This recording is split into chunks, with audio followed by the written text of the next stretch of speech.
Michael, is it true? Don't ask me about my business, Kay. Is it true? Don't ask me about my business. No, enough! All right, this one time, I'll let you ask me about my affairs. Is it true that you always listen to Cosmere Chronicles? Podcast would follow two first-time readers, Sheta and Justin, and chronicle their journey through Brand Sanderson's Cosmere series. On today's episode, we'll be chronicling the Stormlight Archive, Worlds of Radiance, Chapters 7 through 12. So now let's throw it over to the godfather and host of Cosmere Chronicles. This is Joe! Thank you, Joe. Yep, everyone, as you heard, we're back with some more Cosmere Chronicles. I'm Joe, I'm your host today, and I am joined once again by, sculpture handsome Justin and porcelain perfect Sheta. What the fuck was that? I'm not into it. I want to be porcelain. Let's keep painting this picture of how attractive we are to everybody. Yeah, so I've been going through Star Wars books, and I've been reading the Young Jedi Knights books, and there's one character in there that's pretty much how he's always described. The book really wants you to know this guy's handsome as shit. Is he Edward Cullen? I don't know. He's the villain of the books, and yeah, it's just funny when you're getting like POVs from like Luke Skywalker and Jason Solo, and they just keep thinking when they see him, oh my god, he's just so hot. Like, what I used were literal things from the book, like sculpture handsome and porcelain perfect, and yeah. That is fucking weird, man. I think this character adapted. I think the funniest thing is, because these books, they were published, at one point, and then there were other books that, because these are like younger reader books, like, probably 10 to 15-year-old, and then there were more of the normal adult books published later that took place earlier in the timeline, so they brought this character in, and so the first time you're reading it all in order, you have this, and it's just like, why the hell does Luke Skywalker keep thinking about how fucking hot this guy is? It's just so odd. Yeah. So yeah, we're here this week. We're back. No longer episode 100. We're now at episode 101, or more if you include the 1-star reviews. So now let's continue from what we promised last week. You got a little hint of it of us talking about milestones, but now you can really get it. So we like your favorite like milestone things. Like 100, 200, that thing from like TV or comics, whatnot. All right, I settled on the Flash's 100th episode on CW, where Barry Allen has to travel back in time with Nora to basically revisit all the major moments and villains that they fought across the series, and even as things go wrong, and has to interact with Eobard Thawne, who himself is a time traveler, where he makes a lot of cool references to comic continuity that are not in the show, implying that was in the previous timeline before he changed it, which I thought was cool. And I thought that it was just a fun, junky episode of going back to revisit some of the major moments. And it got to end with the reveal of 90s Flash in the post-credits scene, which I thought was a really cool place to put that. So that would be my number one-ish episode 100 one that can come to my head. But I do need to give an honorable mention to The Simpsons 138th episode Spectacular, where they show random clips from the episodes and then also make up behind the scenes crap and stuff that never happened. Just as a parody of 100 episodes in general, I thought that one's really hilarious. Also, The Simpsons are weird because I think like their 200th episode, the one they had listed as 200, where it had like Tony Hawk and stuff in it, and even now when you watch it says 200th episode.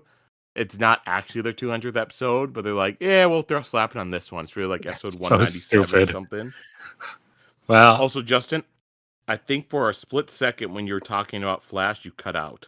Well, let's assume nothing important cut out. Okay.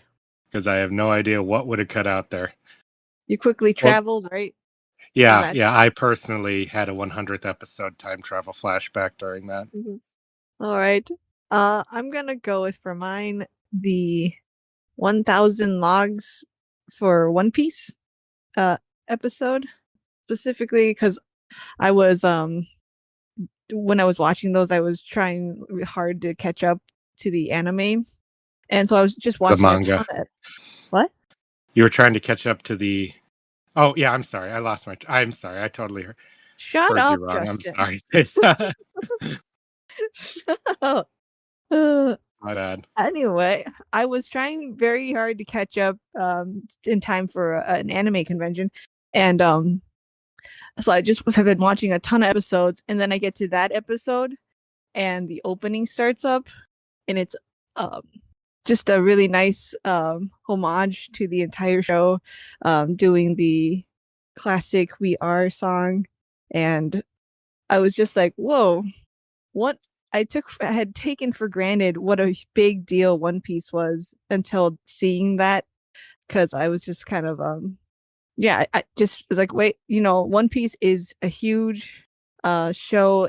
It has so much history, even and I saw it for like the big kind of a grand perspective of them that I hadn't seen before or appreciated before. So I thought that was a really fun and good way to kind of go back in time and see how far we've come. So I think that's kind of the purpose of these kind of landmark episodes and things, to kind of just remember how far you've come and celebrate the work.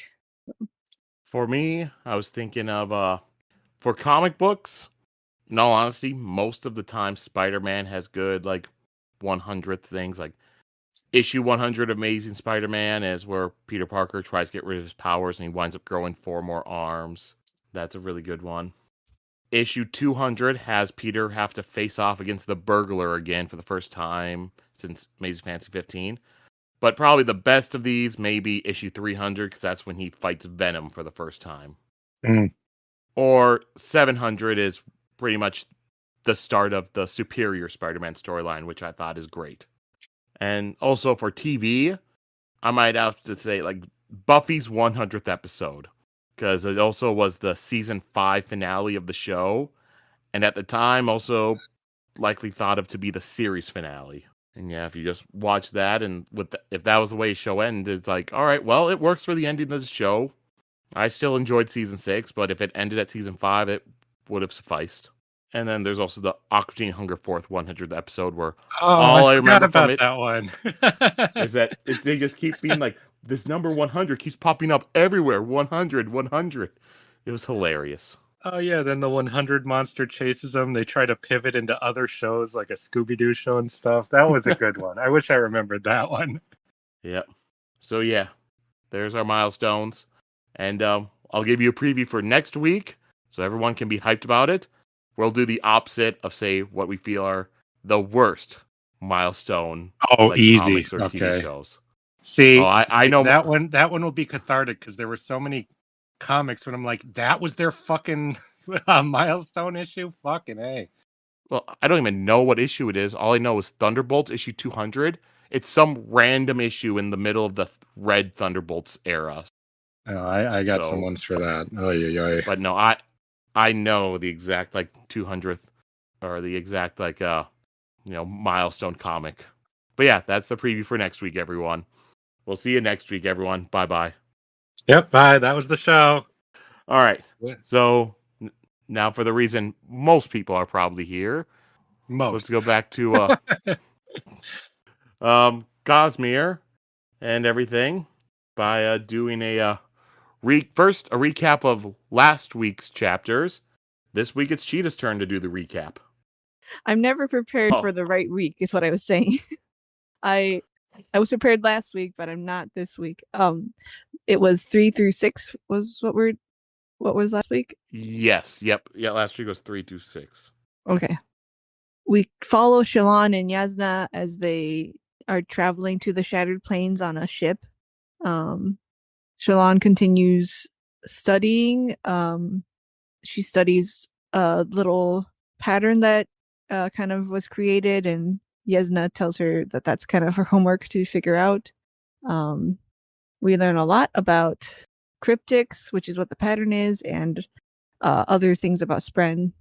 Then we go to Dalinar, and he is having one of his visions where he's at the Pure Lake and he sees a creature and a tower made of obsidian there, and Navani's taking notes on the outside. Also that a mysterious note when he comes out of the trance there, and some sexy stuff happens between Navani and him. Then she leaves, and he falls asleep and wakes up to a mysterious note saying that he has 62 days and then death or something like that.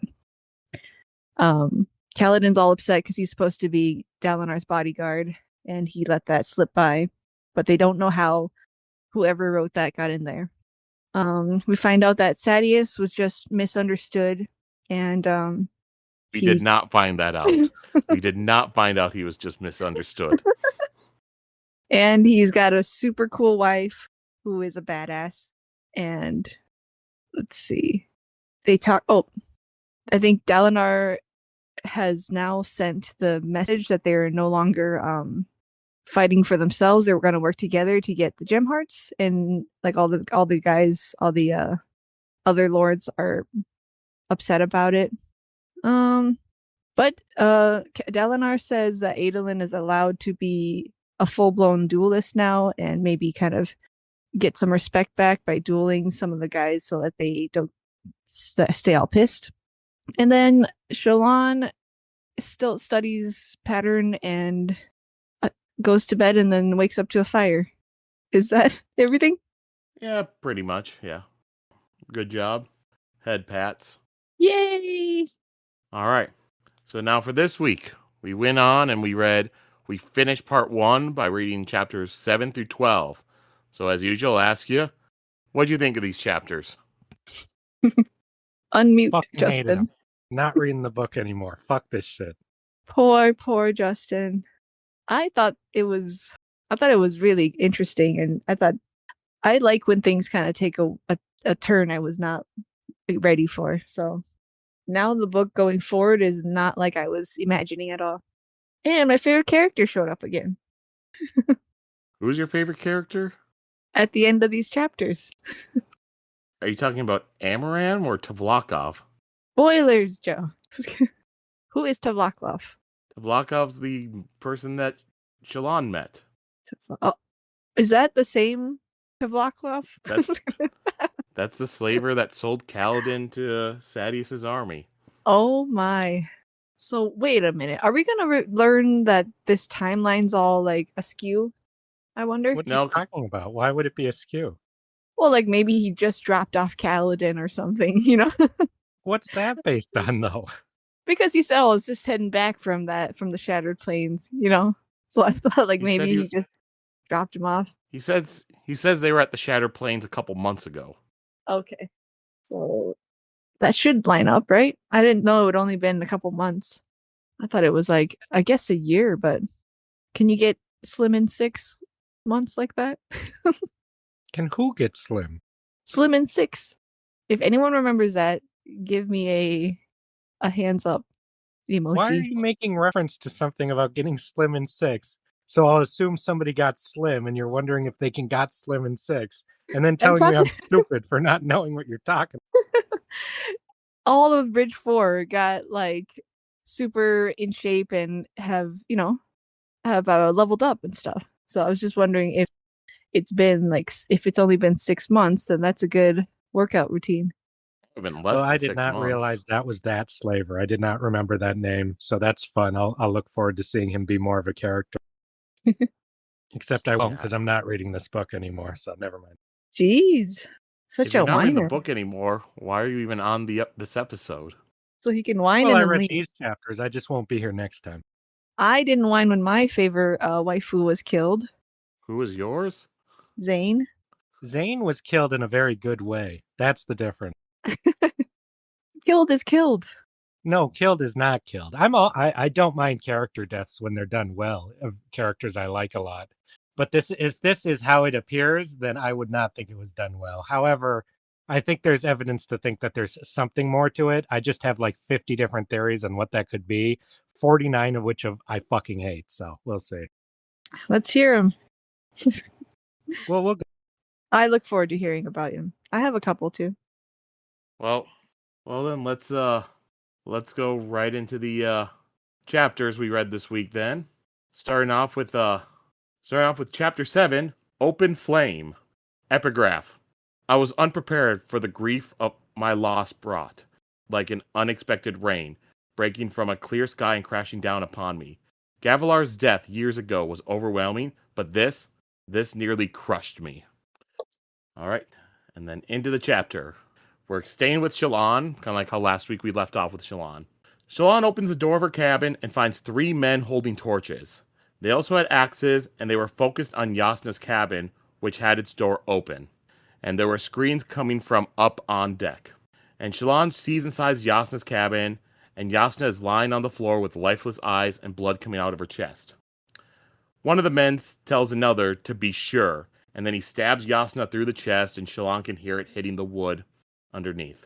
Shallan screams, and one of the men, who is the new guy that Yalb had introduced her to earlier, he yells at her, but she doesn't recognize any of the other men that are there. So Shallan locks herself in her cabin as the men, try to break in. Pattern says, sword, and Shallan says, no. She thinks that she is not prepared, and Pattern says, lies. Shallan says that she doesn't know how to use the lies, and Pattern tells her to remember the time before. And Shallan takes in some Stormlight, and Pattern tells her to shape the lie. He says to make the truth, but Shallan responds that makes no sense. And then the door breaks open, and a cloud of light comes from Shallan's body. It kind of makes a vague shape and runs down the hall, and the men chase after it.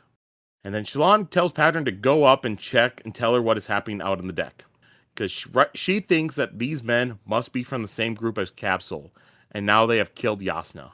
And Pattern comes back and tells Shallan that dark men are killing. The sailors are tied up in ropes, and one of the sailors is dead.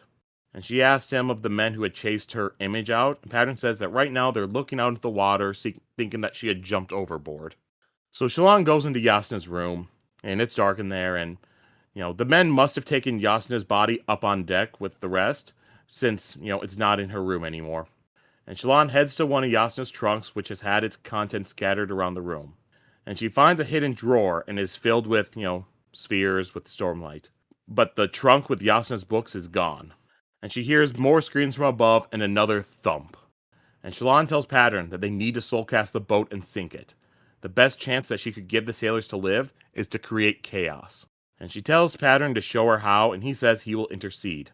And then she falls into Shadesmar and lands, she doesn't land in a sea of beads this time. She kind of lands on, pretty much the land is obsidian, and there's a few spheres lying on it. And there are also a bunch of, little flames around, which she figures each one of those represents a person's mind. She says that she needs to give a truth, but Pattern tells her, no, you've given enough. And Shallan is shocked to see one of the symbol heads standing there, but she realizes that is Pattern. Because they're in Shadesmar, and that's what he looks like in Shadesmar. And he tells her to choose the ship. So she goes through the spheres, finds one which is the Wind's Pleasure. She tells it to change. And Pattern kind of translates for the ship that's talking back to her, and the ship responds that it cannot, and it is happy. She tries to offer the ship Stormlight, but it rejects it, saying that it serves. She tells it that the sailors are dying one by one, and she sees another one of the flames vanish. She tells the ship that there's only one chance to save them, and that is to change. It is uncertain, but, it gives them a chance to swim and escape the evil men. So it says it will change. And the Stormlight is ripped from her, and the gemstones near her in the physical realm shatter as she withdrew so much light from them. And Shallan, she falls back in the physical realm, and the ship around her transforms into water. She falls in the ocean and frantically, tries to search for the surface, but something wraps around her and pulls her deeper into the dark. And that's the end of the chapter. I think it's cool to see how Pattern looks in Shadesmar. I love that kind of thing. Yeah, so pretty much when we kept seeing those symbol heads in the first book, it was more just Shallan partially seen into Shadesmar. Oh, I bet it was Pattern who chased her like in a horror movie back then. He just wanted to be her friend. I knew it. No, that's kind of cute now that I look back on it. Oh, I bet he was just chasing her like in a horror movie. That was a weird sentence. I have to say, I feel this was, I know she's in a hectic state, but turning the ship into water, I feel like was one of the stupidest things I've ever heard of. because not only is everyone tied up, and she's like, maybe they can swim away, but I went back and read the previous part, and they're in like one of the coldest areas of the ocean, which you Yep. see he falls in. He's like, oh, I'm like, what the fuck are you like? Just to think, I need to turn the ship into water. I'm like, you just killed everybody. What are you talking about? Was Yeah. my thought the whole time I was doing this. It's I like, thought you that as dumb well. bitch. What is this? I'm usually not that hard on characters, but I just felt that was so stupid. Yeah. I was like, Shallan's plans are back in business. Like, Yeah, yeah. uh, Oh my like you god. guys are in the middle of nowhere too, right? Like, Yeah. Oh like yeah, yeah. I was trying to check. I was like, am I remembering wrong? Are they docked, or are they no. close to land? But no, they're in the middle of the ocean, icy cold waters that the captain had said, man, up north, they even freeze. That's how cold it is to compare it to that. Mhm. And I'm like, just think of the end of Titanic. You die in those waters. Where are you going to swim? What are you talking about? It's I was like, very extreme to you might as go well just there. hide in the ship while everyone gets butchered because it's going to have the same effect. At least then they won't like slowly freeze to death. Not Yep. that I have a better plan, but that is. I did. I hope that she would do this, the obvious thing, but of course, like she's not No, ready yet no, to she's do like that. traumatized about that. I get that. Yeah, yeah. But still, I think that's very it just anytime I think Shallan's like really grown up and gotten wiser and stuff, she does something like this and I really see that she's still like a kind of panicky and inexperienced young person. I'd just be so mad at her. What if down there the captain's like, I've got a plan, I'm going to get everyone out of this. And then the ship turns to water. Yeah. He's like, wait, what the fuck? And then then he's him like, and everyone dies. if we lose the ship, we're gonna all die. So we have to preserve the ship at all Yeah, I costs. know how to. Like, who's like, oh no, there's bandits on the ship. I know. We'll blow up the ship. That'll save us. Yeah, sink it. It's done. We're done. Yeah, and if you guys want to know, pretty much when you look at the map of Roshar, just kind of imagine it in the southern hemisphere. So the lands at the south are colder, and like the lands of the north are warmer. Mhm. And Oh, yeah, man. they're in the south. It's cold. I was so mad at her. Yeah. Jasnah's rolling in her on the deck in her grave. On the deck. Yeah. Well, they must have taken her up to the deck. That doesn't make any goddamn sense, So there's something with that. I don't know what it'll be. It's either that Jasnah did some convoluted magic thing to not live, or to pretend to die, which as much as I'd like that, seems like kind of a cop out, The other thing is some stupid shit where it's like, oh, when people with that magic dies, or the other one is, oh, don't worry, I did die, but I brought my body to the Shadesmar, so I'm alive as a spirit here, but I'm actually dead. I would hate that too, And then the other one is, of course, oh, when people with this power die, they commune back to the Force or some shit like that. Yeah, Any of which Jasnah, I the would Force fucking ghost. hate. So the only version that would make me happy is the dumb cop out. I just pretended to die and then magically brought you to this island and left you somehow thing, which would just, I think, be pretty strange because if you really, think about it, Jasnah has no real need to even be in the story. If we've got her research, she doesn't matter, sadly, So I hate this and I hate everything that just happened. And any of the ways I can think out of it are stupid. So that's how I am. You sound like I did when Kelsier died. No, because Kelsier had a badass death that completed his character arc very well. That's the difference. If Jasnah died here by being stabbed off screen by some random guys, then that's not much different than Kyle Rayner finding his girlfriend in the fridge. It's one of those things. Just to motivate our lead hero. So they were a couple. That is not what I said. That's what you're saying. Sorry. Yeah, yes, I am so emotionally distraught. You should be sorry for your joke. That's very I am horribly offended. thoughtless of me. Too soon, Sheta. A woman just died. See, that's the thing. Kelsier's death, I was deeply sad about it because it was so big and epic, This death, I feel nothing about because it's one of those stupid, wait, what the fuck happened? And I can't either be upset or be relieved. I hate those kind of deaths and stories, Like they do that a lot in shows when it's like, oh my God, they died. But I'm like, I don't believe they died. And so I can never have the emotional reaction the story wants me to have to that, Mm-hmm. Drives me nuts. Anything else from this chapter either you two want to go over? I never trust that little fuck that they were introducing him to, so. He wasn't little, he was a big guy. I imagine it being little. He called him the rookie, but he was big. And I was like, why did you bring such a big stranger onto your boat? Like, what kind of people do you think run boats? Little guys? No, but he was also unfriendly looking. What kind of people do you think go on ships? Friendly people? Yeah, sailors. Jolly sailors. You think in real life you think sailors are jolly? Yeah, spending months at sea carrying some stupid ass cargo, not singing seeing people songs. being the biggest part of it. Yeah. They got the sun and sea and they're jolly fellow sailors. They don't need nothing else. Yeah, Justin. Just think Muppet Treasure Island. Even when they're having cabin fever, they're singing a jolly song. Yes, you're right. I guess you're right. What was I thinking? Yeah, that's why a sailor's life is the life for me. That's what I said. Yeah. It's real. Yeah. Okay. If you're a sailor and you love your life, let us know. No, it's a sailor in old timey times specifically. All right. So the name of the chapter was Open Flame. So why do you think that was chosen for the chapter title? Because I want to take this book and toss it towards the nearest open flame. That's why. Wow, you're really heartbroken. No, I'm annoyed. I wish I was I would love to be heartbroken. I would love to be like, my God, Jasnah's dead. That was my favorite character. I can't believe it. Instead, I'm like, okay, what the fuck happened? What is this? Okay, I guess I gotta wait to see. I'll either finish the book and I'm like, okay, she's dead. Okay, that whatever. Or some kind of other thing, in which case I'll have to wait to see how it's done. I truly, whatever this trope is called, I truly hate it. It's got to have a name, but I just hate this trope so much. Enjoy the burn, Justin. What do you mean the burn? The pain of not knowing.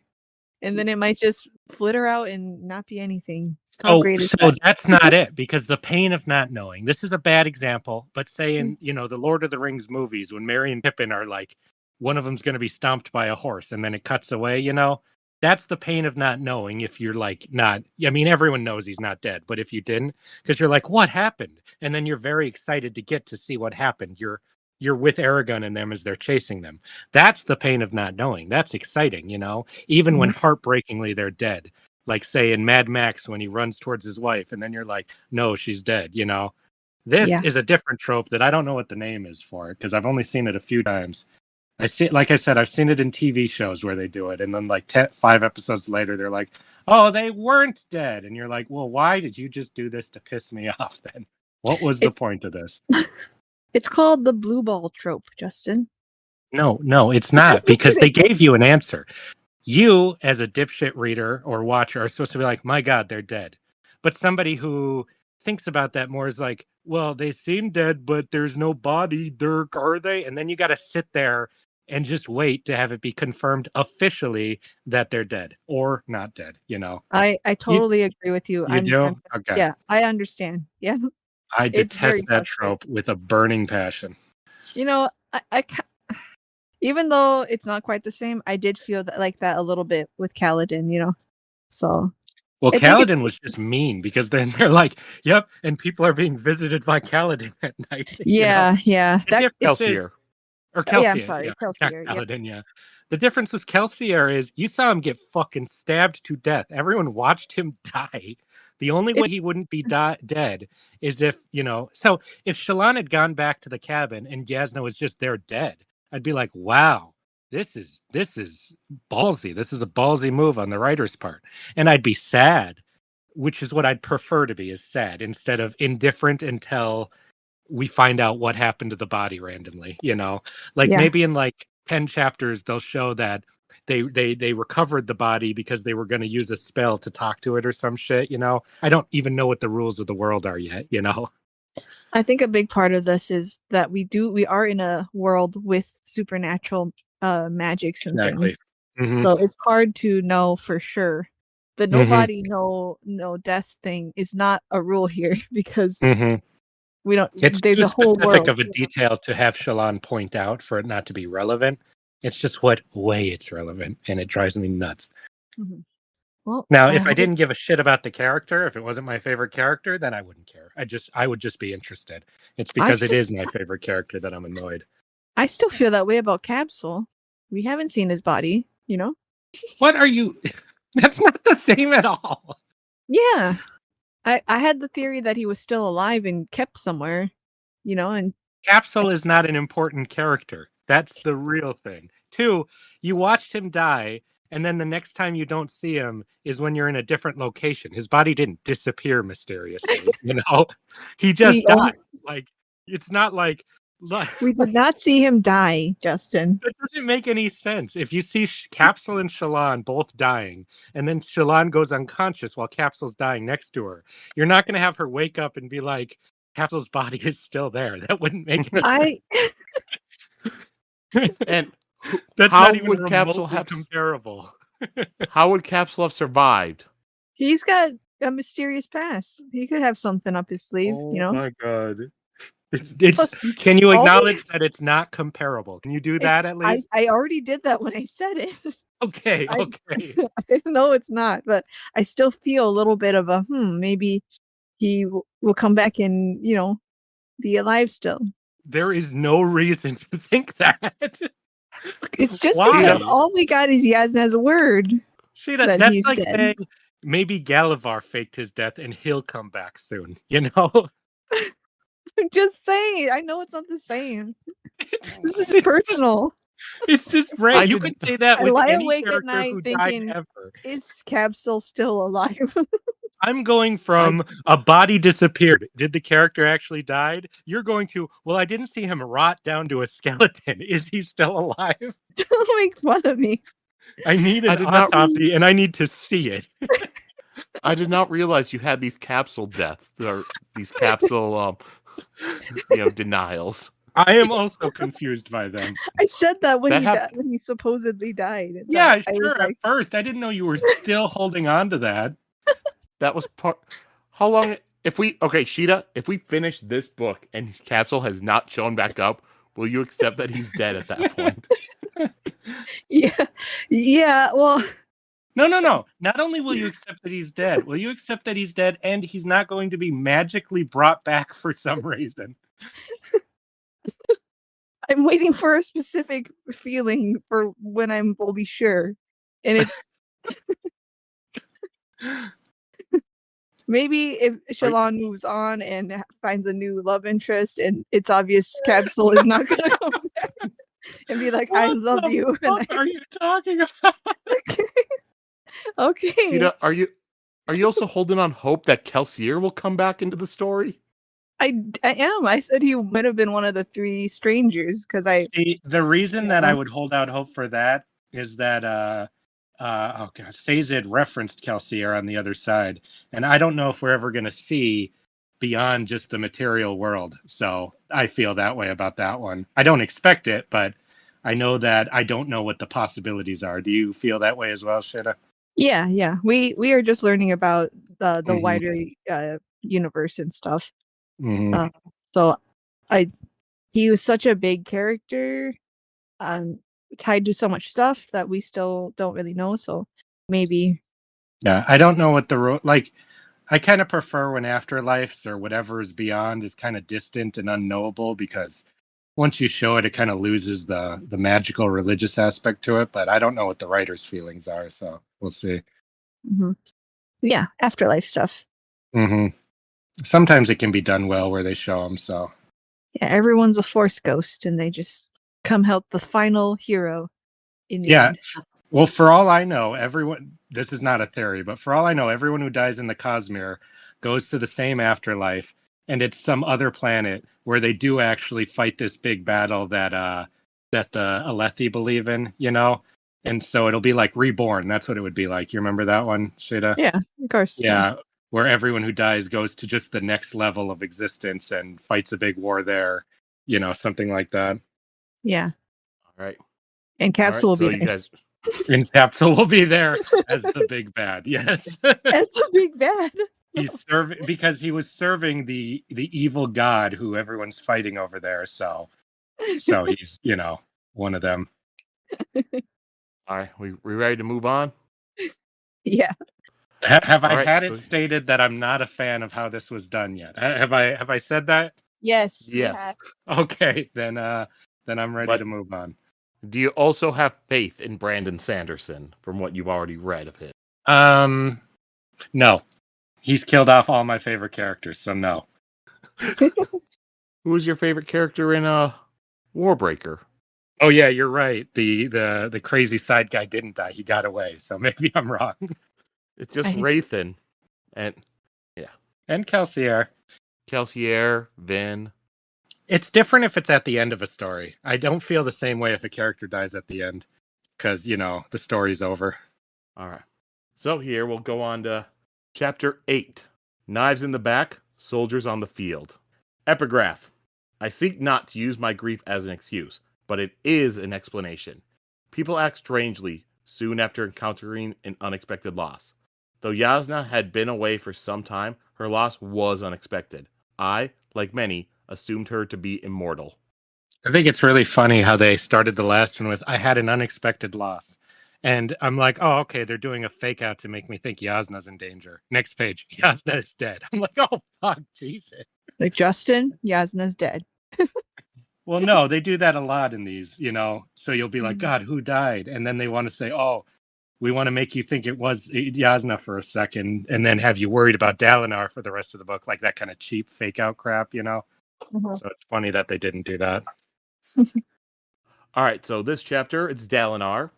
And so we begin, and Dalinar, he's overseeing a plateau assault, which is being led by High Prince Aladar. Dalinar is coming to detest plateau runs, and he sees them as a frivolity and a waste of life. They were not about fulfilling the Vengeance Pact, but about greed. Dalinar sees the bodies of the bridgemen that Aladar used. He thinks that this is another thing that he's going to have to change. And during this assault, Dalinar, he himself isn't fighting. Adolin is the one that's leading the Kholin army along with General Khal, and they are joining along with Aladar's army. And Dalinar finds Aladar, who doesn't fight himself. He set up a command center and he leads the battle tactically. And Aladar, he has a shard blade, and he lends it out to one of his officers. Because men with enough control of the shard blade are able to do this. However, it is something that you need a lot of trust from both people because, somebody like Aladar at any time, if he just resummons it, it will go right back into his hand and screw over whoever has his shard blade. And Aladar, he had come on this assault like he was commanded to, but Royan was also supposed to come, but he did not. And Aladar mentions that he didn't think that Dalinar was going to join on plateau assaults anymore. Dalinar tells him that he's not. And he tells Aladar that, you would have lost this day if the Kholin army didn't support you. Aladar agrees, but he says that having support will mean more wins, but also will cost him half his earnings, if the king even gives him any. He's not convinced that, these joint plateau assaults will make him better off in the long run. Dalinar mentions that will save lives and the honor, but Aladar cuts him off and says that honor does not pay his troops. He tells him that Dalinar's plan favors the weak and undercuts the successful. And then Dalinar just tells him, well, you will obey because the king demands it. When Aladar asks him, or else what, then Dalinar tells him to ask Yennev. Because a decade ago, High Prince Yennev had refused to accept the unification of Alethkar, so Gavilar had Sadeas duel the man and kill him. Aladar asks if that is a threat, and Dalinar says, yes it is. When you disobey Elhokar, then you mock Gavilar and everything he stood for. Aladar says that Gavilar didn't bring the kingdom together with honor, he did it with knives in the back and soldiers on the field. And with this conversation, Dalinar, he's kind of getting annoyed and he just wants to treat Aladar like a new recruit. But what would he do then if Aladar ignored him? He found himself annoyed with himself. He came here to talk, not to fight. He needs loyalty, not fear. And Aladar notes that the Parshendi are pushing too hard, and he gives it an order to his general, to fight back. But Dalinar tells him, no, don't do that. The Parshendi, they're preparing to pull back. Aladar responds that, I'm supposed to have point on this by your own rules. Dalinar tells him, yeah, I'm only observing. You can still choose command however you choose. So Aladar takes Dalinar's advice to not push forward, to wait, and in the end it helps and they wind up winning the battle. And he tells him that he hates that Dalinar is so good at this. And the Parshendi, they retreat, leap over the plateaus and they retreat. And Dalinar notices that some of them are lingering and watching.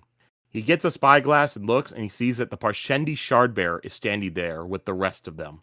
And he wonders why that Shardbearer did not join this battle. And Aladar asks if the Parshendi have stayed and watched like this before, and Dalinar shakes his head. And Aladar tells Dalinar that his advice proved useful today. So Dalinar asks if he trusts him when it comes to tactics, then why doesn't he trust him when it comes to what's best for the kingdom?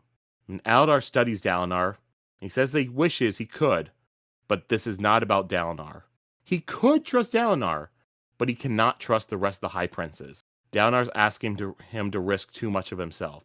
Dalinar asks, well, what if I can bring the others around and prove that they are worthy of trust? And Aladar says no, and that he's sorry before leaving.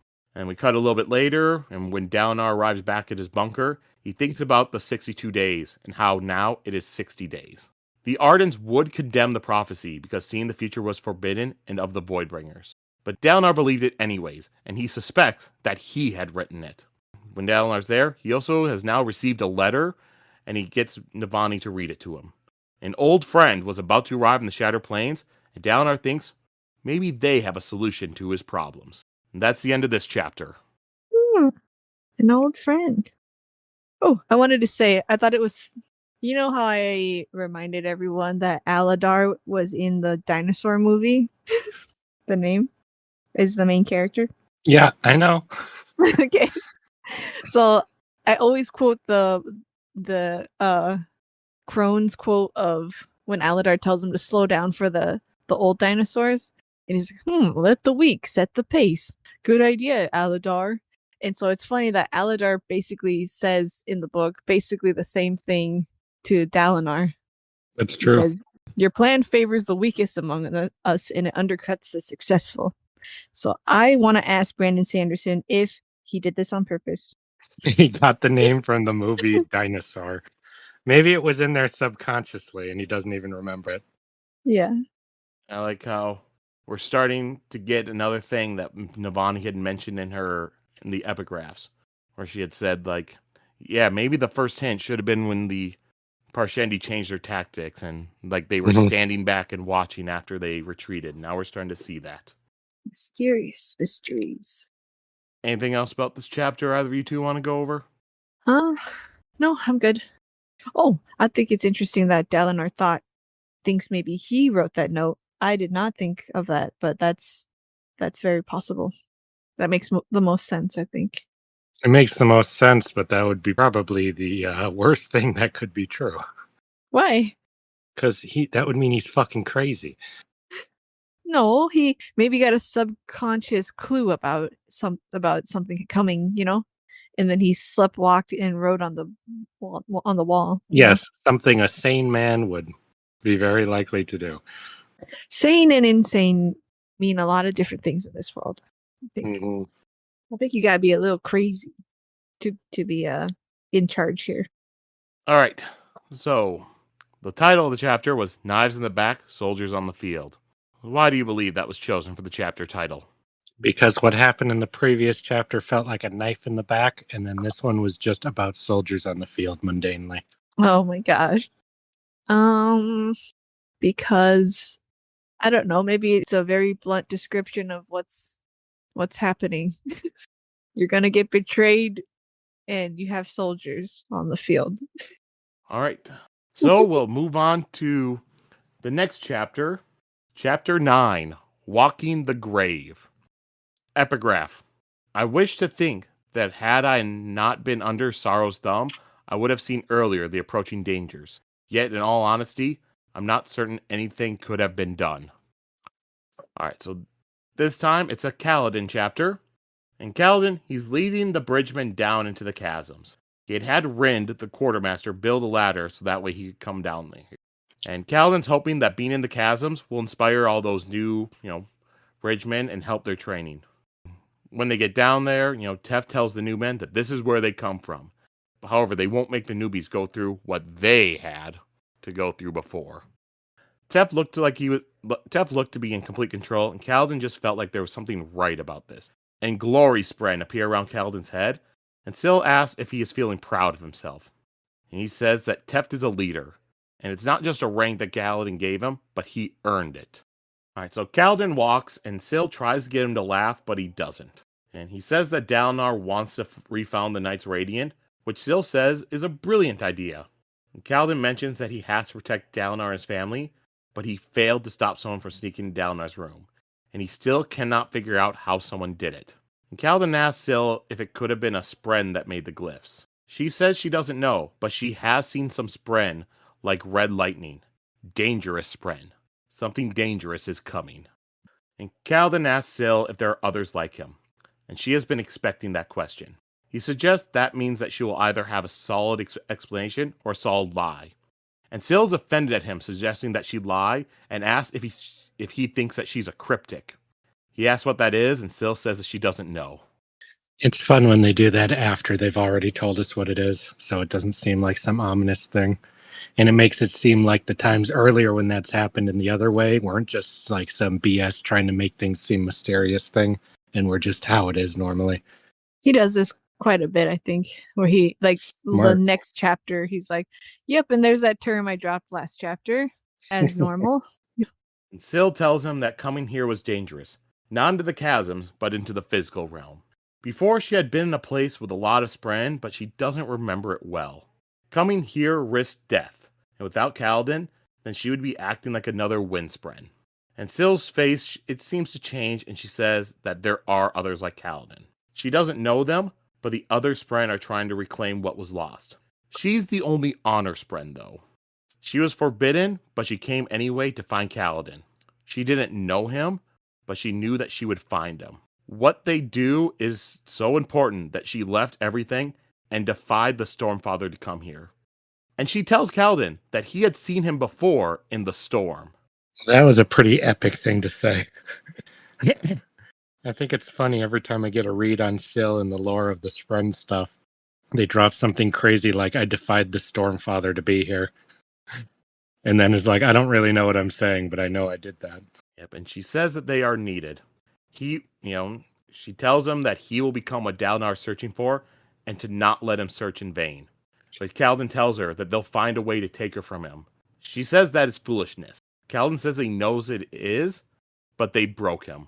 He's not a Radiant like she thinks he is. But she tells him that's not what she saw. She saw him become a hero after Sadeas' betrayal. And he tells her that he'll try. And then Rock comes over to talk to Kaladin, and Rock bows towards Syl. So then she moves over onto Rock's shoulder, and he's trying to figure out a way to bow to her while she's sitting on the shoulder. Yeah, and Kaladin pretty much tells Syl, stop messing with Rock. And Kaladin tells Rock that he found a good place for the men to train. Rock tells him that the men are opening up, and somehow Kaladin knew that it would happen if they came here. And he tells him that this is where Bridgefour trained, and coming here is like an initiation. Rock tells him that Sigil wishes to know if Kaladin is ready to practice abilities.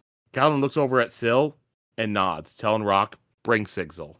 That's the end of the chapter. I feel like Brandon Sanderson's put off this exploring Kaladin's abilities in a scientific way thing he's been promising for like an entire book and a first chunk of this one long enough.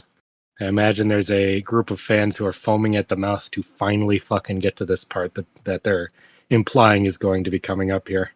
Yeah, especially since usually this is earlier, the part where we see all the powers and we get to learn that kind of like how do we fight in this world? What's the hard magic, or just some more info about that. Mm-hmm. So if you were a big fan of that, you had to wait quite a bit. Anything else in this chapter either two want to go over? There was a little quote or a part about Kaladin wondering why Syl was still acting like Windspren when she said she was Honor Spren, and I was like, oh, maybe faith is like the wind.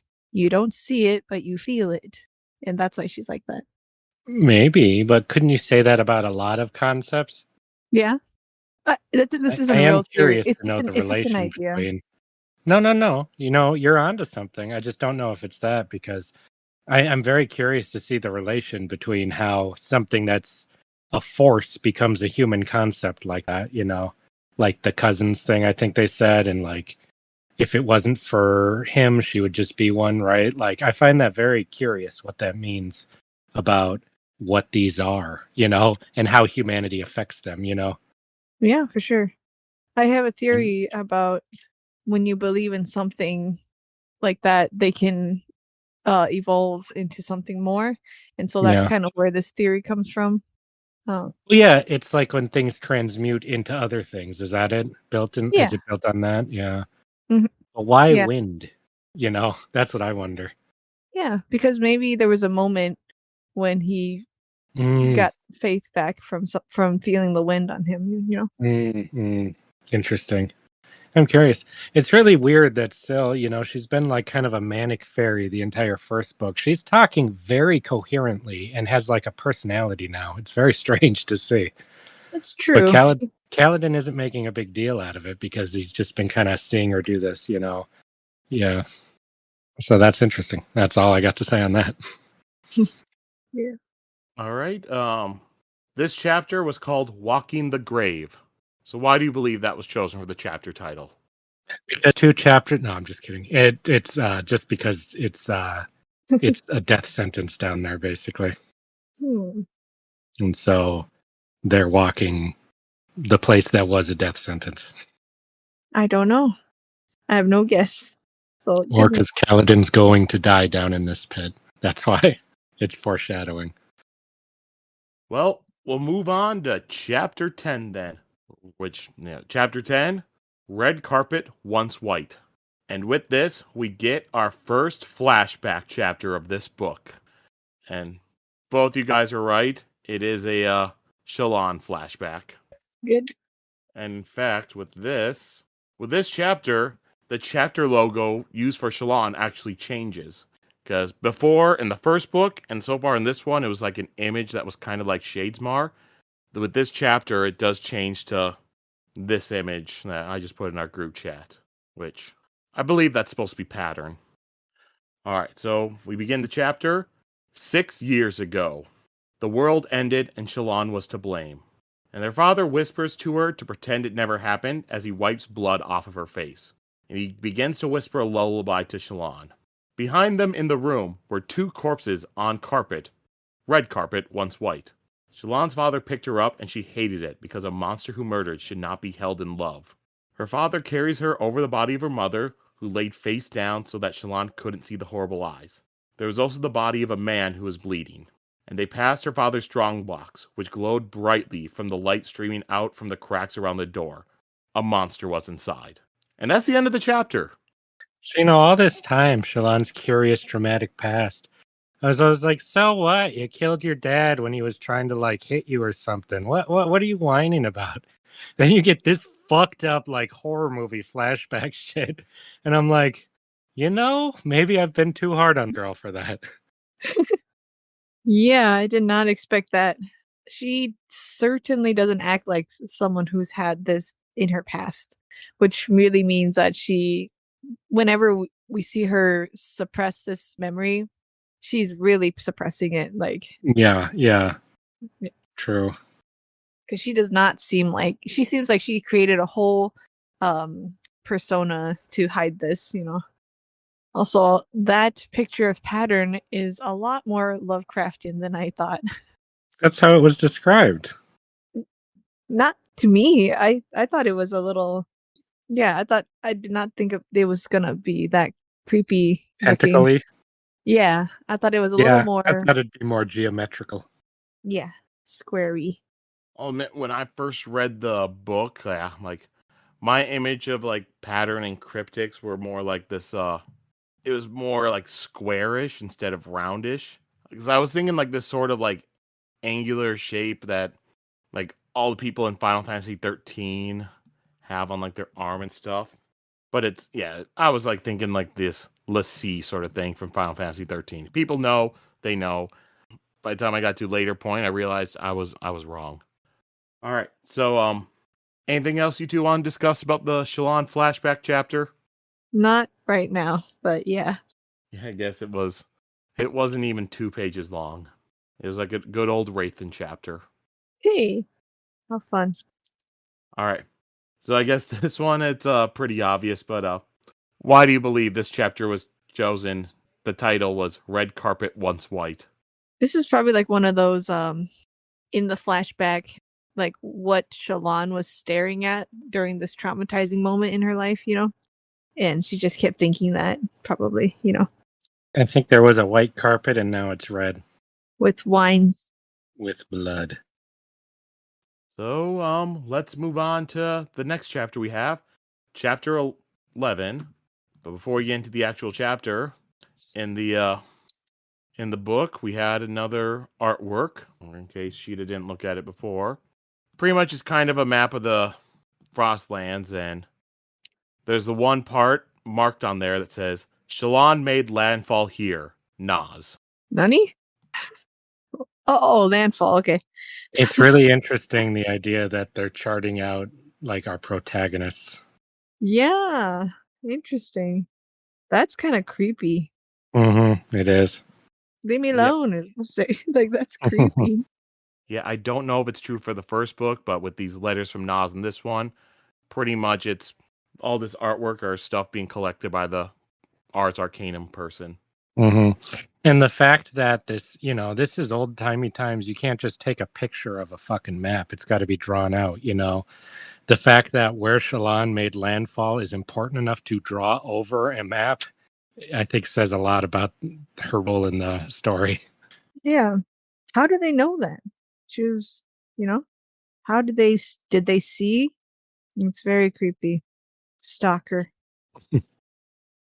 Yep, so we're on chapter 11, An Illusion of Perception. Epigraph. But, understandably, we were focused on Sadeas. His betrayal was still fresh, and I saw its signs each day as I passed empty barracks and grieving widows. We knew that Sadeas would not simply rest upon his slaughters and pride. More was coming. They're focusing too much on Sadeas. He's just an innocent in this. Isn't she literally just say we're focused too much on Sadeas? Yeah, I agree. Oh, okay. I said that from the beginning. He's just misunderstood bystander. Sheta, Sadeas is evil. He's not. Your line was supposed to be, from my point of view, the Colins are evil. Yeah. I thought you were going to say the Radiants are evil. Another missed opportunity. I'm sorry. But you guys, those are good. Those are good. All right. Yep, so it's a Shallan chapter, and Shallan wakes up washed up on a rock not too far from shore. After coughing and hacking a little bit, she wonders how she survived. And she looks out to sea, and she sees the Xanthid moving towards the horizon. And she asks Pattern if anybody else made it, but he doesn't know. And she begins wondering how the Xanthid knew to rescue her, but then she realizes that everyone else may be dead. And she thinks that she always does this. She distracts herself and refuses to think about things that bother her, but that was how she survived. This time she had to face the truth. Jasnah was dead. And Shallan gets up and she begins having to, looking for shelter. She swims through the water and arrives at the shore. And in the sand there, she traces a glyph word as a prayer. Then she began searching for other survivors. After a while, she gave up on this and realized that she needed a fire. And Pattern then tells her that he found someone, and he leads Shallan. He brings her to Jasnah's trunk. It was waterproofed, and Shallan finds Jasnah's books and notes inside. Jasnah didn't survive, but her life's work did. It's interesting that she's in this half-dead state, because this whole, you are on shore, those books are on shore. I think if she was more awake, this would have raised quite a few more questions from her. From Shallan? I don't think so. No, Shallan's very inquisitive normally. That's what I'm saying. I think you're thinking of Jasnah, Justin. She's all right. I'm sorry. She might have thought that if she wasn't tired. Who are you apologizing to? You just seem really Shallan? mad. I'm trying to be nice because Jasnah's dead. Okay. What? You're going through a lot. I think Shallan is rather inquisitive. That is all the statement I have there. Okay. I think maybe later she'll wonder about that stuff. So. Oh, I don't know, because she's already being swept up into like crazy thing after crazy thing, Yeah. like traveling with slavers who you're worried are going to kill you. Spoiler for whoever, but that's a pretty crazy situation to be in. Yeah. All right, and then Shallan decides to make a fire, but she had no idea how to make fire. But she figures that she could try to soul cast a branch into fire. I just don't have respect for people who travel long distances and don't know how to make fires because they're not ready for things to go wrong. You know, I do wonder if I assume somebody like Jasnah would have learned how to do it, but I wonder just how sheltered are they up in the, you know, the places that they live and stuff, like up in those libraries and stuff. I'm very curious.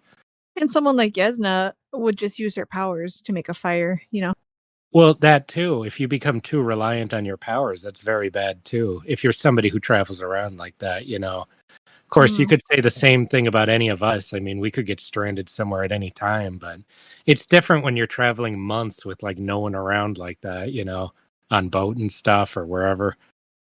I think you are, even when I travel, I don't think too much about being stranded like that. I don't have like a survival's kit, Yeah, but when what I'm if going you're on a traveling plane. through the mountains or something? A plane, that's different. If you're traveling Yeah, through like months them- of wilderness, that's what I'm saying. To them, they were traveling on a boat, which is pretty typical, So I compared that to a plane because you don't expect things to go like so crazy. You'd need to, have a survival kit and stuff like that. Oh, I'm not talking about a survival kit. I'm talking about the basics of living stuff. I would hate to be a noble. I think it would suck to be in this situation as one. I think that's what I'm saying, And to be fair, we do kind of know Shallan was very sheltered. We Exactly. really learned that throughout the first book. All right. But yeah, so Shallan tells Pattern to bring them to Shadesmar, but he says it is dangerous. What is land here is sea there, which kind of explains why before she did not land in the Sea of Beads because she was out at sea. And so Shallan asks what to do then, and he says go slowly. And so she's able to focus, and she partially goes into Shadesmar. Pattern says he's from here, yet he remembers so little. And so Shallan sees large bird-like creatures, and Pattern says they are Spren, drawn by her tiredness. So Shallan realizes that they are exhaustion Spren, but they are so much larger in Shadesmar. And Shallan, she picks up a bead that's a bead that is a stick in the physical realm, and she tells it to become fire, and it responds with "I am a stick." And Shallan tries to plead with it, but it keeps responding the same exact way again and again. And Pattern tells her she must persuade it, and he says to hurry because this place is dangerous. So Shallan tries to tell the stick how much fun it would be to be fire. She also offers it a lot of stormlight, but it just keeps saying that I am a stick. And then her stormlight runs out, and she throws herself back into the physical realm. I am so curious to learn what you tell a stick to convince it to become something, because it seemed very sure of what it was, because with the boat you were able to talk to it like it was a person, because people think of useful things as alive. With it wants to serve. It's more than a boat. But a stick is pretty consistently a stick, and yet I feel like there's a really easy cheat to that Jasnah could tell her. Yeah, but a lot of this too reminds me of like the soul stamping and stuff with Shy, where you can't just turn like these chains. You can't just turn it into soap because there would have been no reason for it to have been soap before. But you could make it so one link of them was weak or something like that. So you have to convince an inanimate object of something that could be possible.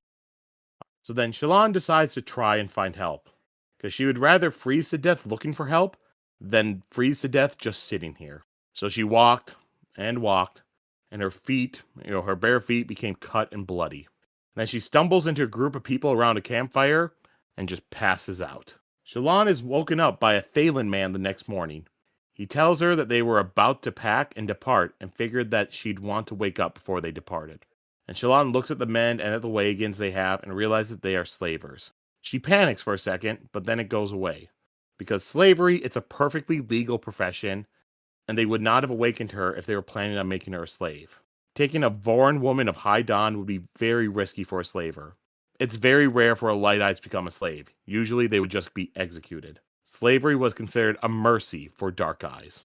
Shallan asks the man's name, and he says that his name is Tvlakov, a humble merchant. And she sees the guards regarding her hungrily, and Tvlakov acted humble, but his leering eyes were eager. Shallan knows that if she lets them just leave, then she's probably going to die. So she thinks about how Jasnah would react. She kind of gets up straight, and she tells the man that she will allow them to assist her. She says that after shipwreck, she lost all of his servant. So Tvlakov and his men will do. And Tvlakov slowly says, it will be our pleasure. So Shallan tells him that he needs to go to the Shattered Plains. He says that they were there a few months ago, but they have completed their trading in the area, and they're heading back to Dalinar. But she tells him that he needs to return in order to take her. Tvlakov looks confused and says it'll be expensive. He only has a few current slaves, and it's not enough to justify a trip back. But she tells him that he will be compensated, and that there are important people waiting for her at the Shattered Plains. Tvlakov offers to bring her to the Shallow Crypts, which are closer, and she responds that, did I ask to go to the Shallow Crypts? And the slavers just look befuddled. And some parshmen walk by, and Shallan almost jumps when she sees them. And Tvlakov nods and gets directions to where Jasnah's cart is. Shallan thinks that they might only be going with her for now, and will rob her once they get the trunk. But she's surprised that when they get there, they just lash it in, and they begin on their way to the Shattered Plains. That's the end of the chapter. You shouldn't judge slavers so harshly. They're just honest merchants. It's legal there. Kind of like, yeah, I'm not going to go into that. Never mind. Oh, God, what? I was thinking of something that should be an illegal trade, but is technically legal. So. What could... What? Maybe someone who runs an honest business, like a CBD store, that kind of stuff, Just weed? That's what it was? No, that's a tame version, but yeah. I was just trying to think of something like that. Maybe I don't think there's any subtly half legal version of human trafficking in our current society, Sheta, if that's what you're searching for. And last book, Kaladin even was thinking of Tvlakov, be like, he almost seems like a guy I could get along with or something like that. Mm-hmm. Oh, yeah. Good guy. I find slavers so fascinating because you're a human, you know humans, and yet you sell humans as product. You likely have friends, love, all that stuff. How can you be a human, know what it's like to be a human, and sell people? So I'm hoping we get to be in that mindset a bit because it's a fascinating one to me. Mm-hmm. All right. So anything else from this Shallan chapter you two want to go over? Just when she says they're eyeing her hungrily, and she's like, oh no, they're going to rob me. I was like, my God, she is innocent. Yeah, they probably see that I'm rich and will steal my stuff. Mm-hmm. Oh no. I think in the middle of the nowhere, you have something more valuable than a couple spheres. No, the trunk thing made sense to be worried about. I thought, I like her being kind of relieved when she's like, oh, they didn't just wait to rob that. I want to make a t-shirt or maybe bracelets that say, what would Jasnah do? WWJD. Because that's what she did here. I think people are going to think that stands for something else. Yeah, until I tell them it's what would Jasnah do. And then they will stop talking to you. Are WWJD things even around anymore? I don't think I've seen one of those in 15, 20 years. Yes, they are. I see it in the back of on bumper stickers and in fish emblems and stuff like that. I remember seeing those a bunch in the 90s and 2000s, but... Yeah. You just got to go to the right stores. So, the title of this chapter was An Illusion of Perception. So why do you believe that was chosen for the chapter title? Because she did that. She made an illusion of perception so that they think she's something else. Oh, yeah. You're right. All right. So now we'll move on to our last chapter for this week. Chapter 12, Hero. Epigraph. Unfortunately, we fixated upon Sadis's plotting so much that we did not take note of the change pattern of our enemies, the murderers of my husband, the true danger. I would like to know what wind brought about their sudden, inexplicable transformation. Would it be the Wind of Honor? Ooh. Yep. All right, so this chapter, it's Kaladin once again. So we begin, and Kaladin, he's in the chasms testing out his new powers. Pretty much it's him, Rock, Sigzil, and Lopin there. And he sticks a rock to the wall, and then he has Rock, grab onto it and just hang from it until it falls. And Sigzil notes how long the rock stays stuck for. Kaladin tells him that it lasts longer if he uses more Stormlight. Sigzil says, all right, we'll need a baseline. So he takes a diamond chip, has Kaladin take all the Stormlight from that and use it to stick another stone to the wall. And Lopin, he's keeping watch in order to prevent any of the new bridgemen from seeing. Kaladin mentions, we probably don't actually need rock hanging from these that I'm sticking to the wall. And, if they just need to get a baseline. But Sigzil responds, yeah, but then that'd be less fun. Sigzil is a jokester. I did not know that. He's a funny guy. I thought he was all books and experiments and stuff. So that was fun. Of course, someone who hung out with Hoyd would be like that, I think. All right, so, while this stone's hanging on the wall, Rock asks if there's anything else Kaladin can do. Lopin says, fly, but Kaladin tells him, no, I can't do that. Then Lopin's like, walk on walls. Kaladin tells him that, yeah, I tried that, but I failed. Kaladin does say there was something else, but he's not certain if he can replicate it.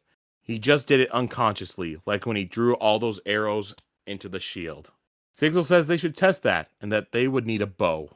And Rock, he points out that there are Spren that are holding the stone to the wall.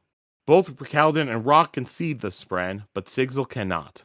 And then once that stone falls, Sigzil says 87 seconds, and asks the others how long they counted. But he's upset when neither Kaladin nor Rock were also counting. Lopin, though, does say 91 seconds. Good Lopin. Yep, and then Sigzil kind of goes off saying that he just doesn't know what he's doing. There are just too many variables in order to properly measure these things. Like, all sorts of things like, how much Stormlight actually is there in a chip, and it changes depending on how long the Stormlight's been in there, because it could be diminished and all sorts of stuff. And he says this is all just a waste. But Lopin says that it's not a waste, and they just need to measure other things. So he asks Kaladin, hey, stick me to the wall. So Kaladin goes to the wall, kind of presses some Stormlight into it. Then he picks up Lopin and sticks him to the wall, and it works. That was very amusing. That was really fun. Leave it up to Lopin to do something fun like that. Like, just dick around and like play with something like that. And think outside the box, too. Unlike Sigzil, who seems like pretty square, So. Pretty square. You literally were just saying that he's a jokester like 4 minutes ago. Yeah, but that's different from being someone who could just mess around and play and stuff. That's true. We'll see the limits of his jokes and his attitude. Well, you're saying that he thinks straightforward and rationally. He doesn't think random ass shit, Yeah, like he doesn't just say, let's just mess around and see what we can do. He's like, no, we have to calculate this and like make sure, it all equals out and stuff like that. And, but I think something like what Lopin's doing is going to be more useful, like, because it's kind of like you got to feel it out and stuff, as well as calculate it. And then Rock says that Kaladin, you're a soldier, and he asks if you can use this in combat. Kaladin says they will need to experiment. So then we get a little bit of an action scene with Kaladin sparring against Rock, Sigzil, and Lopin. And Sigzil and Lopin, they are much better spearmen now than they used to be. But Kaladin still does much better. And like during the fight, he's doing stuff like, they would swing their spear. He would be able to get it so that their spear gets stuck to his and pulls it out of their hand and like stick some of their spears together. And, Kaladin like puts some Stormlight on the ground. Sigzil's foot gets stuck in it. Then he falls down and pretty much his body is then stuck to the ground. And Kaladin, he like sticks Lopin to the wall again. And then Rock just tries to kick Kaladin with a log. Swings it at him and then he eventually throws it. And then they begin wrestling, and Kaladin, like, he gets, like, one of Rock's, like, hands and, like, I think part of, like, his arm or something stuck to the wall, or stuck to the floor. But Rock still has enough movement, so he's still, like, almost beating Kaladin with having part of his body stuck, until Kaladin's able to finally get the other arm stuck to the ground, and that's it. And Kaladin tells him that he wishes that he wishes to get Rock in the battlefield and that Rock is wasted as a cook. But Rock tells him that a third son cannot be wasted in battle. And Kaladin mentions that, yeah, but you threw a tree at me. But Rock tells him it was a small tree and a hard head. And Kaladin wonders if he can take back the stormlight that he used. So he presses his hand to where Rock is stuck from the wall and breathes in. He's able to take back not all the stormlight that he had used up, but some of it. And Rock is now freed. And Sigil just says, yeah, that fight was embarrassing. But Kaladin does mention that he had an unfair advantage because he has years of experience of fighting, and he also has powers. Rock asks if this worked well, and Kaladin says that he did. He needs familiarity with these powers, as much as he needs familiarity with the spear. And so they leave the area, and they find Teft. Teft says that bringing the lads down to the chasm broke them out of their shells. And he tells Kaladin that, you should put Rock in charge of the new recruits, not me. Rock won't fight, but he could still spar with them. But Kaladin tells Teft, you'll do a fine job. And Kaladin says he needs to find another person like himself to spar with. Teft had told him before that there were 10 orders of knights. He asks if he knows much of them, but Teft doesn't know much. He knows the orders didn't always get along, and they'll need to find someone that knows more about them than he does. And Teft kept away, and the people that he knew that could tell them the answers aren't around any longer. And Kaladin asks what Teft would think if he heard that somebody wants to refound the Knights Radiant. Not Kaladin, but like a king somewhere. Teft says that he called that person an idiot. The traitors, the Radiants weren't traitors, but everyone is sure that they betrayed them, and they're not going to change their minds easy. Unless you can surge bind and be able to quiet them. And Kaladin says that they'll hate him because of what they think the Radiants did. And still kind of folds her arms and gives it Kaladin a you promised look. But Kaladin says that they'll have to be careful about how they do it. Syl asks if he's going to do it, and Kaladin says he'll need more practice. But she tells him it'll be fine.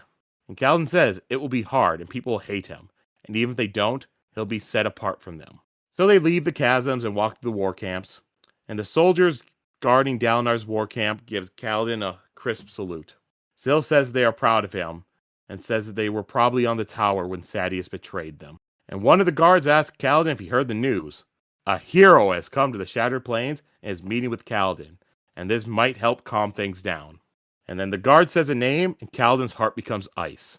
He runs towards Dalinar's command complex. Kaladin did not want to believe it when he saw the banner hanging in the air above a group of soldiers. And he finds Dalinar greeting the new man, calling him an old friend. He says that he even heard that he had found himself a shard blade. Newcomer says he took it from an assassin who tried to kill him on the battlefield, and then he summons a shard blade. And the blades seem to be stained red to Kaladin, and just names run through his mind. High Lord Amaram has arrived in the Shattered Plains. And that's the end of part 1. Oh, good. Good. Finally some backup. Yeah. A real hero to join our group. Mm-hmm. Finally. Yeah. I can't believe he's described like that. Like, tall and heroic looking. No wonder Kaladin, fell in love with him. That was the thing throughout the whole first book is Amaram was always talked about as being, one of the honorable ones in all this. And Mm-hmm. so did you realize right away that it was going to be Amaram? Of course. There was only one person that it could be. Unless it was like Rashon. Dalinar's just hugging him, old friend. Mm-hmm. Rashon? Who's Rashon? Oh. Yeah, no. It's a hero, not a has-been. I think has-been is even too generous for Rashon. Never been. Never been, but wanna be. Also, he's far too lazy to ride all the way out here. Yeah. Drama. Drama just rode in. I bet Kaladin's just gonna go and punch him in the face right away. And then Dalinar's gonna be like, what the? I don't What think are that's you something doing? Kaladin would do. You're right. It would have ended like that if he was gonna do it. That chapter. I think he may tell Dalinar. And Dalinar, I don't think he's going to do anything about it. He's not going to go to war over him for one guy. You think Kaladin's gonna tell? No way. I think he might eventually if he trusts him enough, I feel like he's not the type to go whine to another Light Eyes about what another Light Eyes did to him and stuff, He's just gonna but if kill he him. trusts Dalinar enough, which he somewhat does, then That just seems really wussy to do. It's like, that's the guy who punched me. Go kick his ass, Dad. Like, Okay, when did I say any of that? I'm saying that I think he might be like, you shouldn't trust him. Here's what he did to me. We can't work with him, you know? but what he did, I feel like a lot of those kind of lords would do, you know? Like, is that even bad? I guess it would be dishonorable, but See, would to Kaladin, evil. The question is, how would Dalinar react to that's what it, I you know? mean. Like, that's like when another lord like he like takes the child of a man and makes her his child bride. No one's gonna say, "Oh, you can't do that. That's I bad." think in this culture, some people might. That doesn't seem like a normal thing here, Yeah, you but know? They're actually pretty strict on slavery here. You can't just take people, you know? I just mean slavery is a thing, so the rules are a little different, you know. Mm-hmm. Slavery and the bridgeman, you know, like he turned blind eye to that, you know. Would he care? Exactly. So the Yeah. question is how I don't know how he'd care, but an honorable man in the way that Kaladin cares about would care. So the question is, how would Dalinar react? That's kind of what I'm saying. Now Dalinar has turned into his full self now. He freed all the bridgemen, you know. So he will do something He about didn't it. do that out of some just innate sense of good. That was a promise he made, you know. Kaladin though, not like all of it, all of them, you know. Yeah, I don't know. I don't know. Is there anything else from this chapter you two want to go over? I'm just very. This is probably the plot point I'm most interested to see how it resolves. Yeah, I'm surprised we're seeing Amaram already. Right as Kaladin's starting to kind of settle in and open up a little. It's pretty good timing. All right, and the title of this chapter was Hero. So why do you believe that was chosen for the chapter title? The hero Amaran has returned. Yeah, a real hero has joined the group. Yeah, finally. All right. Yep, so now we'll move over to the theories and predictions segment. So I'll just ask a couple questions. So first, with the Shallan flashback, what the fuck happened? Okay, Shallan is a Voidbringer. She is she's got a real monster inside her, and she looked like she murdered her mother as well. Yeah, I think she's got a thing in her attached to her that causes her to do great evil. And the reason she doesn't want to take out that maybe it's actually the same thing that Kaladin has that makes you want to kill and battle and fight, you know, and the thrill. Maybe it's tied to that. She's got it tied to her, and she's a little psychotic X-23 killer thing when she summons her shard blade, which is why she's been so reluctant to. I want to see that. That will be she will be my favorite character if that happens. All right, and then in the present, with Amram showing up, being good friends with Dalinar, will that affect how Kaladin sees Dalinar? Absolutely, yes. He has been comparing Dalinar to Amaram this whole time. Like he's like, I also trusted Amaram, you know, in the same way, you know. So I think now he's like, I knew it. I knew it. He's just like him. They're all like that. Yada. Yes, I agree with you. And so then I don't think he will tell Dalinar, Justin. I think he's going to give Dalinar a bit of the benefit of the doubt. And when Dalinar, in his mind, doesn't deal with it well, I think that because he's one of his allies who's coming up, you know, and it's political stuff, I think it's going to cause a rift and problem with them. Oh no. That would be so tragic. Right when Kaladin's starting to think of Dalinar like a father. I can't. That would be really not sad. that. That never happened. He never thought of him as a father. Why not? Because no, I'm just saying that never happened. There's zero reason to feel that happened in any way whatsoever. I see. Well, I see. All right, and then whatever other theories and stuff you want to throw out there. I think that Jasnah did get stabbed and was bleeding out, but I think in a moment of desperation, she did something we only vaguely know about with her little shadow guy, to kind of disappear into the cognitive realm where she could stabilize herself or something similar to that. And she's probably going to come back later or send some message later with some knowledge she got on the other side. That's the only way I could find her disappearing being useful to the story. So that's my theory on that. Yeah, there is a whole realm that they can access. I don't really know to what degree or like.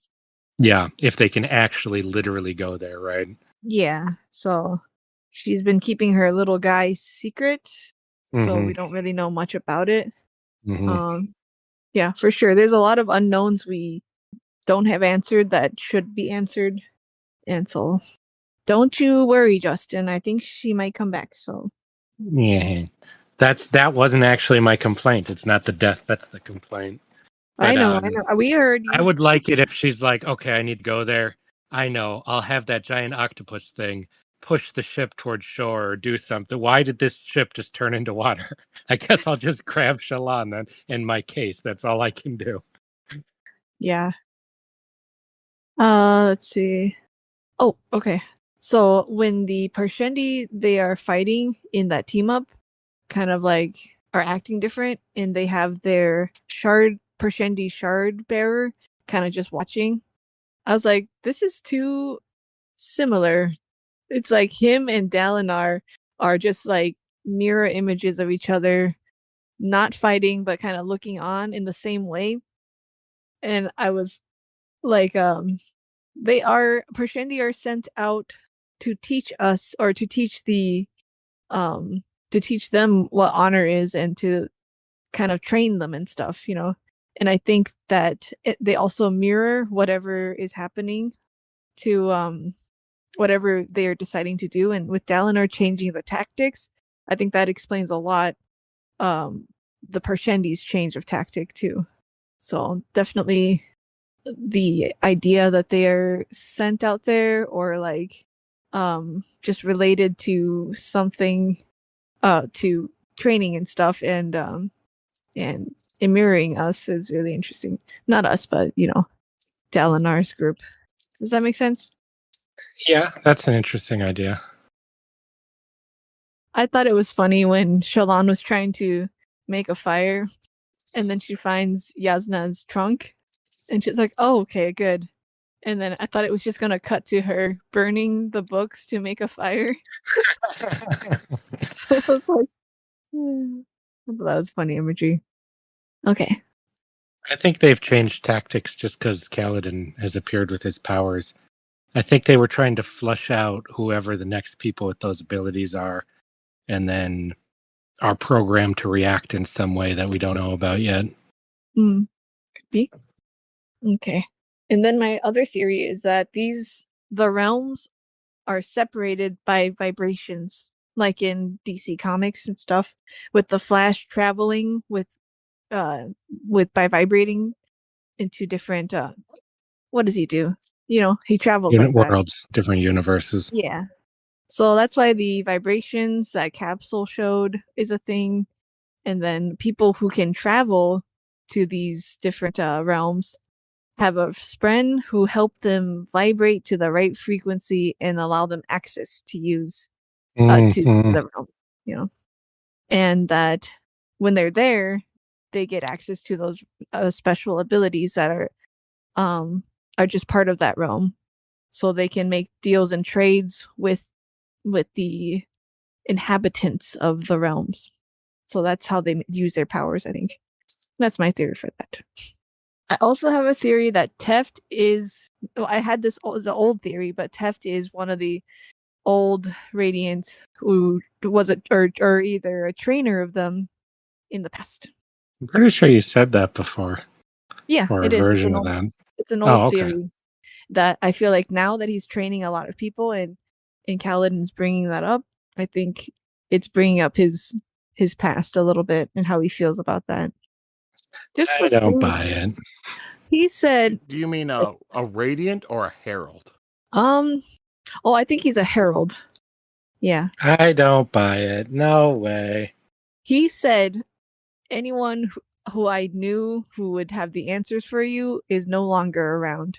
Anyone who, yeah, he's definitely got old ties. Yeah, that's pretty much it. Besides the "What would Jasnah do" T-shirts and bracelets, I want to make. And also, I want to start pronouncing Kaladin, like rock. Please don't. You're going to drive me crazy. Kaladin. Also, do you really want to go around being like, what would Jasnah do and want to do that sort of stuff? I mean, she did go and like murder 4 guys in the street last book. Yeah, they were bad guys. They were, but do you really want to be the Punisher? Yes. Can't argue with that. That all the theories then? Yeah, Yep. I don't have many this week, just the one. All right, then let's go on to character of the week. My character of the week is that stick because he was so self-confident and he just kept repeating himself, and they almost got it to think maybe, but then it's like, no, I'm a stick. You don't find a lot of people who are that sure of their place in life, and I liked that they allowed it to talk and had a whole conversation with it. So unironically, it is the stick. We are 2 for 2. I also picked the stick. I knew you would. It was too cute. And he was all confused. Like, what are you talking about? I'm a stick. I will do an honorable mention for the ship as well, because I felt very sad for it. I didn't like the ship. I didn't like him at all. I liked the stick. The ship annoyed me. He thought he was part of the group. I didn't like it. He's putting on airs like he was more important than he was. The stick was very humble. That is not what he was saying. He was saying, I don't want to die or change. I still serve. I don't understand why you're telling me to kill myself. It must have come off differently in the reading than how I read it. Yeah, he's like, I still serve. Like, I'm a good ship. You know? He's a good ship. He worked really hard and he was with them for a long time and he had good long memories. And you know, it's like Shallan murdered him. He's like the Go-Mary. It was very sad to me. Okay. I can see that. So he was a good ship, and he shouldn't have been freaking transformed by dumbass Shallan. All right, and then for me, I'm going with Syl. I liked her conversation with Kaladin, just being like, just kind of telling him some stuff, and yeah, there are others like you, and her telling him how she knew that she had to come here, she had to find him, even if she didn't know who he was, and she felt it was important and stuff like that, and same thing like the later chapter where she's like looking at him like, you promised that you try to do stuff and everything. I just liked her in these chapters. Now let's go to quotes. Mine was some simple Lopin wisdom. We all know this, but I liked how he put it.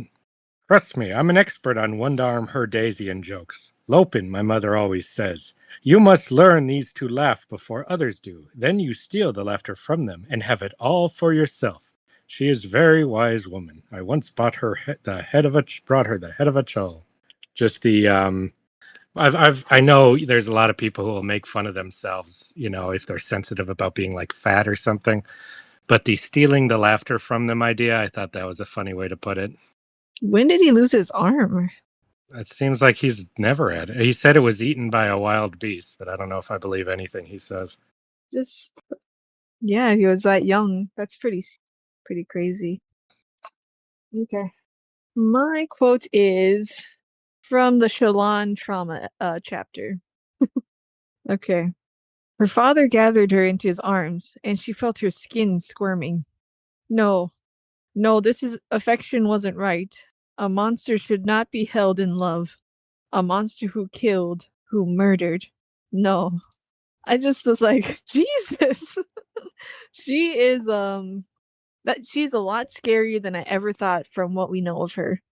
Like, I thought like you, like, oh, boo-hoo, you accidentally killed your dad in some kind of accident, This was not like accident. This is like a dark secret, and I think it reveals a lot.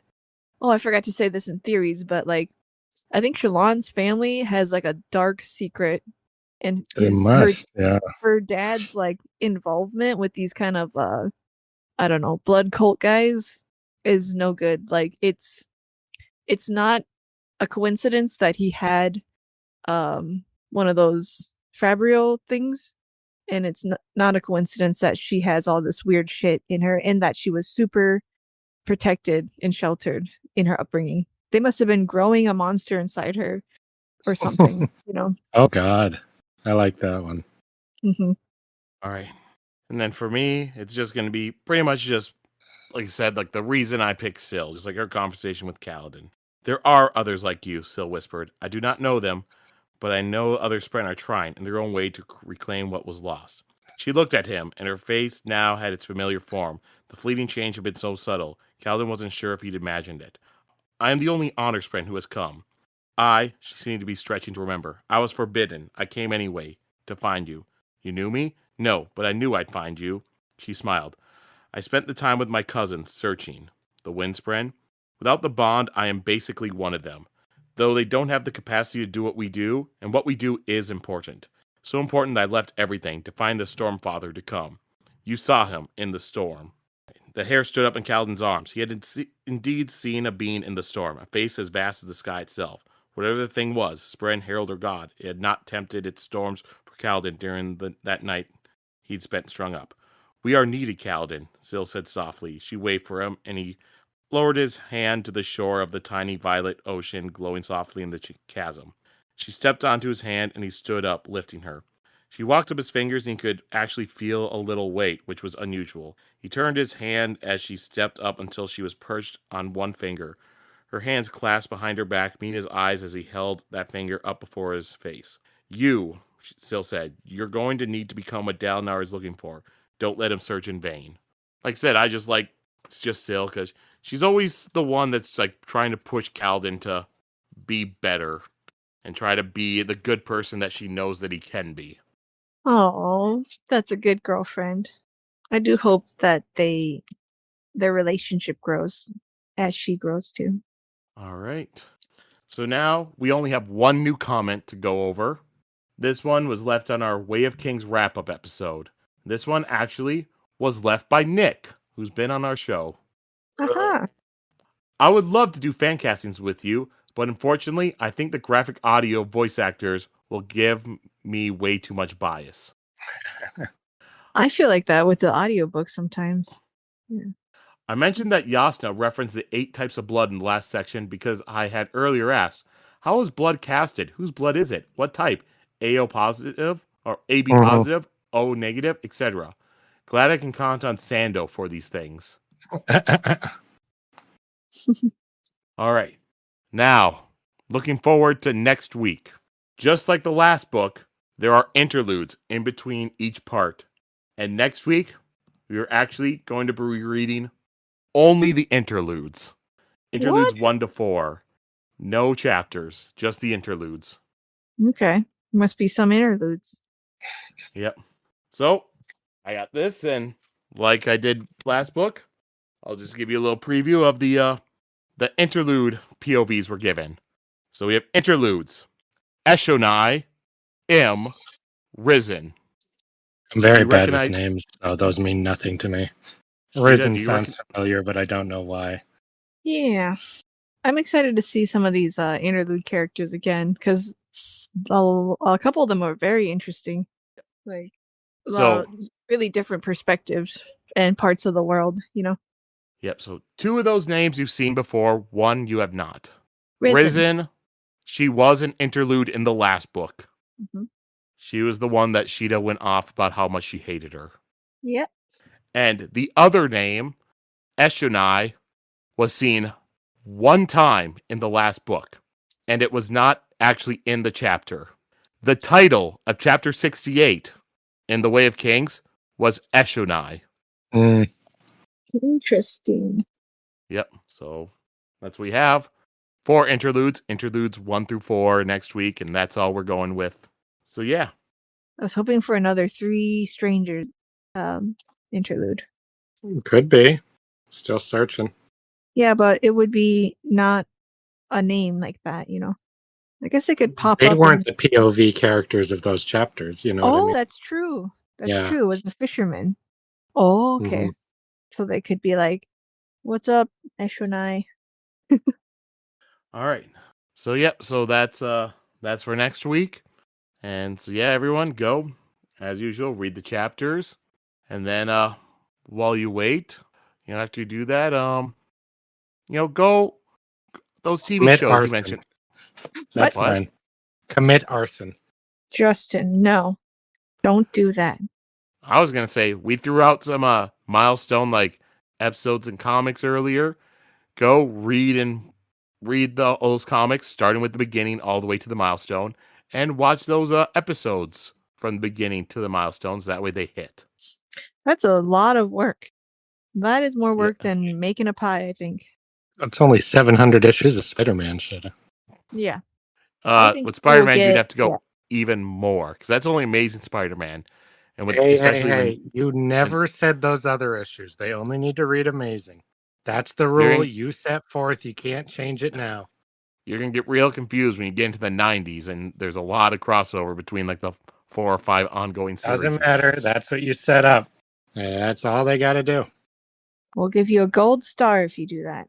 No, I won't. I'll be ashamed of you for not committing arson. I will give you a gold star if you do that. Well, Justin, what if they do both that and commit arson? Well, then they'll get the prize I get is I'm calling the police. Good job. Well, the prize I'll give them will be a get out of jail free card from Monopoly. Bam. The one you get from the we'll give you the community chest version. All right. Yep. So that's our episode, everyone. So we'll see y'all next week. Bye-bye. Sayonara. Bye bye.